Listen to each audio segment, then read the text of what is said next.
Bonjour à vous. On était habitué à avoir des noms de vagues, des épidémies de vagues, des recrudescences de vagues qui allaient, qui venaient, avec un peu de ressac des fois par moment. Et là, on nous a vendu un petit peu au mois d'octobre jusqu'en novembre, mi-novembre, une huitième vague possible auquel on aurait à faire face. Alors c'est vrai que c'était des micro-vaguelettes, septième, sixième, cinquième, quatrième, on ne sait plus si ça va être autre sens. D'ailleurs, c'est la première fois qu'on entendait ces termes de vagues. On était plutôt habitué à entendre parler de courbes, de rebonds épidémiques, mais pas tellement de vagues. Enfin, c'est un terme, on ne sait pas s'il est trop politique ou médiatique. En tout cas, il est resté dans la tête des gens. Mais là, ce que je voulais vous proposer comme lecture des choses, c'était plutôt qu'on était dans une absence de vagues. Donc, ce qui tentait d'arriver comme huitième vague, qui est liée à des mouvements saisonniers, tels que prévus par n'importe quel virus. Eh bien là, c'est plutôt de ne pas faire de vagues. C'est-à-dire que là, on voit des remontées d'informations autour du sujet du Covid, puisqu'il pouvait avoir lieu d'actualité l'année dernière, c'est-à-dire avec à peu près le même nombre de personnes infectées, parce que là, il y a des gens qui sont testés Covid, et donc qui sont porteurs. A priori, eh bien, on n'entend pas trop parler dans les médias. C'est assez intéressant d'observer ça.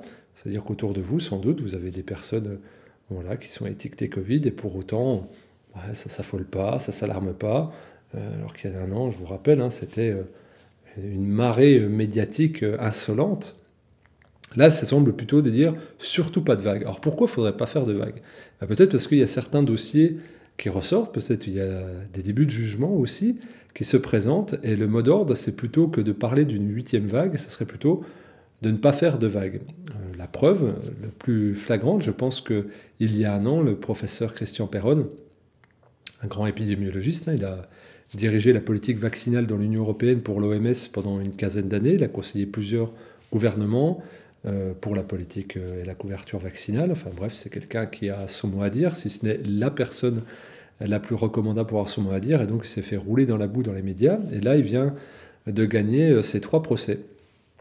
Et autant le fait qu'il y ait eu des procès avec les différents ordres des médecins, nationaux, régionaux, départementaux, a fait un grand bruit, autant le fait qu'il ait été lavé de toutes ces accusations, et qu'au contraire, même l'ordre des médecins l'a encouragé, de par son statut, à prendre position, et bien ça n'a eu que très peu d'écho dans les médias. Il y a juste eu une interview de 20 minutes sur CNews dans laquelle on a tenté de le diffamer, de le rouler encore une fois de plus dans la boue, mais on n'a pas trop fait de vagues sur cela. Pourtant, il a sorti 3 livres qui sont quand même à charge chez Albin Michel, et qui, s'il y avait eu des mensonges, s'il y avait eu de la diffamation, s'il y avait du parjure, il n'aurait pas manqué d'avoir des procès et d'être condamné. Or, ce n'est pas le cas.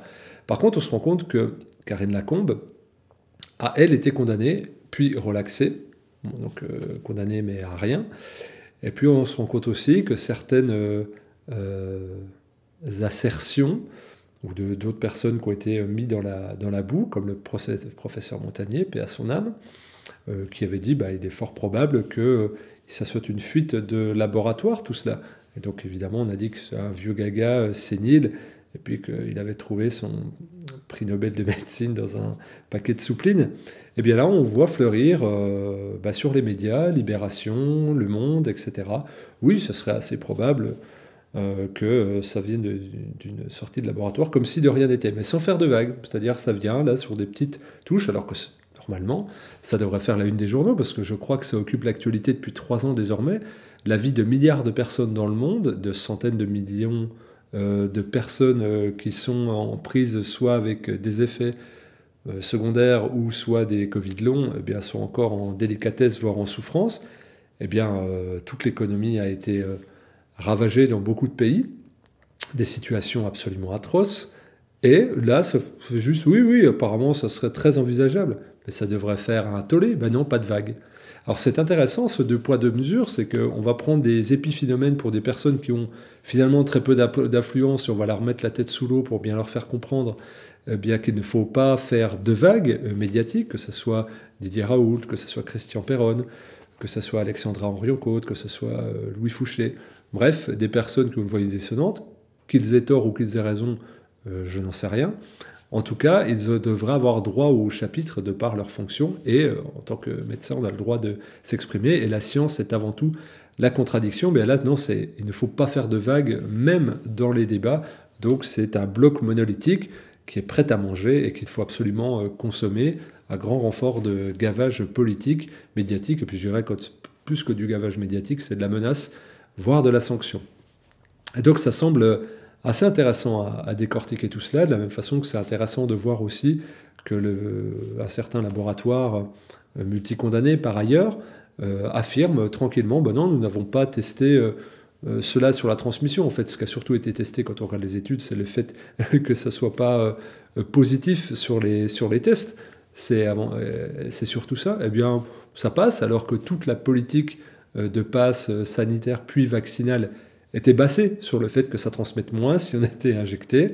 Et donc, du coup, là, ça devrait faire un énorme tollé. Eh bien non, pas de vague. Donc, plutôt que cette huitée de vague, il y a une espèce d'atonie. Il n'y a même pas de vague médiatique, on va dire, de contrepoids. Il y a une espèce de mollesse, un peu flasque, qui va dire, bon, c'est comme ça, et puis on n'en sait vraiment rien, et puis à quoi bon s'y intéresser vraiment? C'est-à-dire que ce soit de la part des autorités sanitaires, qui font quand même une machine arrière, parce qu'il y a quand même des condamnations relatives. Alors on peut se poser la question, parce que ces mêmes médias qui se relayaient les uns les autres en grand renfort de dépêches AFP, pour mettre une pression, pour mettre la peur, pour fustiger, pour faire des clés de bras dans le dos en disant mais il faut, il ne faut pas, là il n'y a plus rien.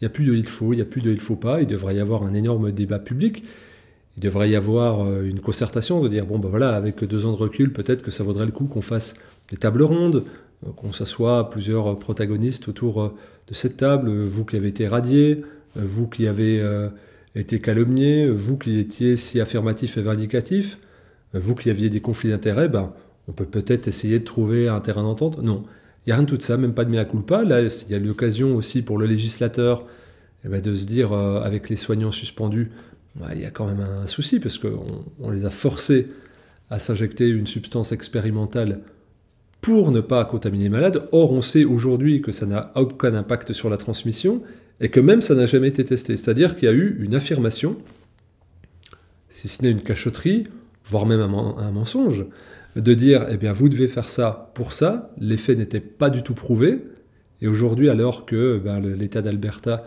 aux États-Unis, la Floride ou l'État de New York aux États-Unis ou l'Italie réintègrent sous certaines conditions les soignants suspendus, c'est absolument inentendable en France. Hier, je regardais encore dans l'hémicycle, la personne, un député, je ne sais plus son nom, assez joufflu et indicatif, nous disait, il faut pas poser cette question. Et il faut même donner 5 minutes de repli à cette séance, parce que là, on est en train de verser dans le complotisme et dans les antivax. Mais enfin, on va dire, est-ce que c'est digne d'un représentant du peuple d'avoir ces éléments de langage-là? Si on veut dire, il dit 99,99% des soignants sont injectés. Mais c'est un mensonge. Il ment devant le Parlement, puisqu'il n'y a officiellement aucune statistique qui permet de déterminer le nombre de soignants qui ont eu recours à ce traitement médical. Donc on est dans le flou, chacun peut balancer un peu ce qu'il veut, et puis sinon l'état de la morale, il aura un tampon à approuver ou désapprouver, et puis on dira un tel fake news, un tel vrai, un tel bon, un tel mauvais, un tel gentil, un tel méchant, et on va décerner des bons et des mauvais points, tout en faisant en sorte de ne pas faire de vagues pour que chaque citoyen soit rassuré dans le cadre terrorisant qui a été dressé pendant 2 ans. Donc là, nous n'avons plus d'informations véritables qui circulent, nous n'avons plus de débats contradictoires, alors où il y a des informations pour le coup qui sont factuelles, mais le but, c'est de ne pas faire de vagues. Eh bien, ce qui serait intéressant, c'est que, alors même dans les... j'allais dire, là, on peut même déporter ça dans le milieu des amis ou de la famille, c'est que pareil, on essaye de ne pas faire de vagues.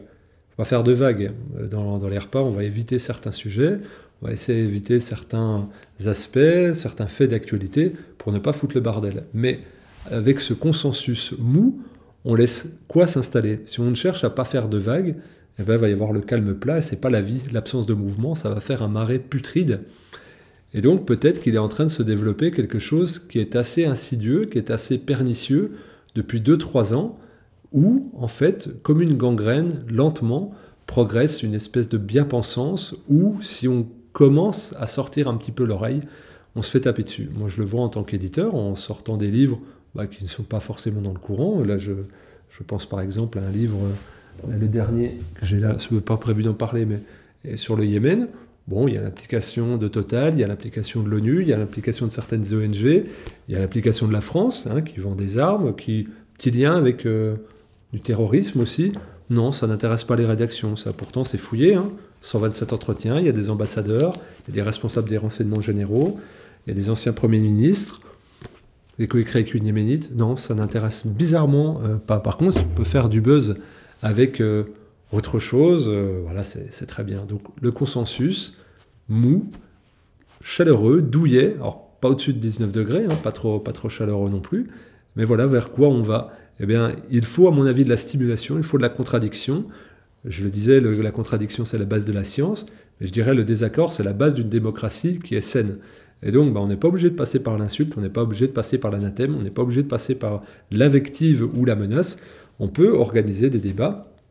Or, eh bien, il devient très dur dans les médias de réunir des personnes de pensée différentes, parce qu'on va tout de suite dire « je ne parle pas avec vous parce que vous êtes complotiste, anti-vax, d'extrême droite, rassuriste, ou alors l'inverse, vous êtes pro-vax, vous êtes corrompu, vous êtes machin ». Et donc, c'est relativement dommage, parce que comment on fait pour se forger un esprit critique, comment on fait pour naviguer, discerner ce qui semble être bon et véritable uniquement pour nous, mais en tout cas pouvoir réfléchir, générer une réflexion, et puis se positionner avec un avis propre et pas simplement un ersatz de perroquet.